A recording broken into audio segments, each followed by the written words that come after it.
Inna lillahi wa inna ilaihi rajiun. Amefana Mali jamana konnana.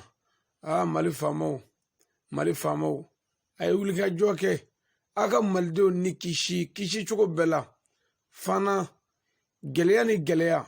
Mali jamana fan bela jile kono. Bolo fabe fana taka. Niye anye fana. Le 3 août 2021. Fana. Kungolo tige mingira fana. Ninjigi tige ko bayi. Ni mogo sa ko bayi. Ni mogo fagayi. Fana kono. Hakili tigi be. Kodoma be dekuna nisaka ina fana. Mbado Mali famo. Ka nyini Mali autorité fe. Ka nyini police fe. Ka nyini gendarme fe. Ka nyini lakanaba be fe Mali kono ani Mali kokan. Anga nyogon deme ninko ina. Nimisega damisa kar ninko ina chumuna jamana kono. Ya Rabbi ala kan kishi na nywana bala jelema. Jamana ka kishi. Fulangani fitini kata bagama kafuka.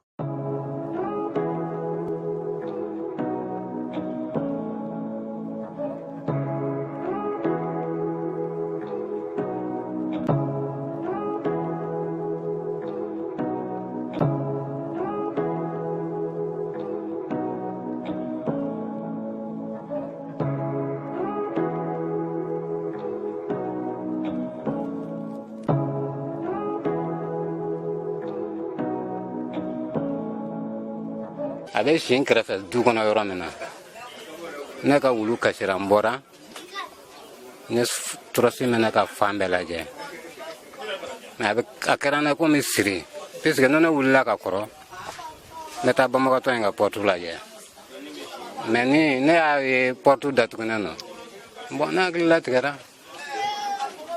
onna na nu kan nai ndo na sokono o wulu kilen kala ka kashi mbora nye yoro vérifier maye fio maye ni ke manga veneme nga ne ra ka sokona wulu be ka kashi mo men krefe o kenema ta wulu fene me ka kashi bo ala nana ke 4h du matin wati buru fere la mo metna kana brudi bo wulu tena na nyoga moto manga me ba maga to ka fanfela moto manga ngon bora franchement et puis moto kele fene te ha agla ngo buru fere la wulu Yame, nisi mane fenge, nisi mane somi. Fayre kwa nisira ne wula kanga silji takata misrila. Kata sili, nana, mbale sili oro nana kana duso kono kanda.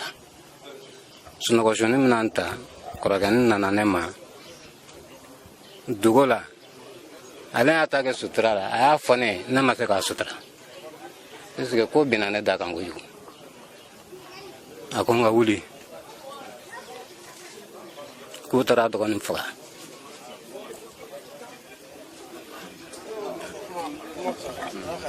antani kono to insisa ne ma mo goshi ama mo goshi mine mo goshi ma mine ni kola folo ama sigana kuma fue me folo angwani siglebe ka la fle ka kira fle ka famo fle ne ko ngoni mi ke chugo tuni abigino be yoro ukandeme gino nga sikabo ne ko ni bayi na la kala hara so suwane de ne ya farande majani la hara ane ko wala tin flam mi ne ya farama ala ga bisuna no wayaye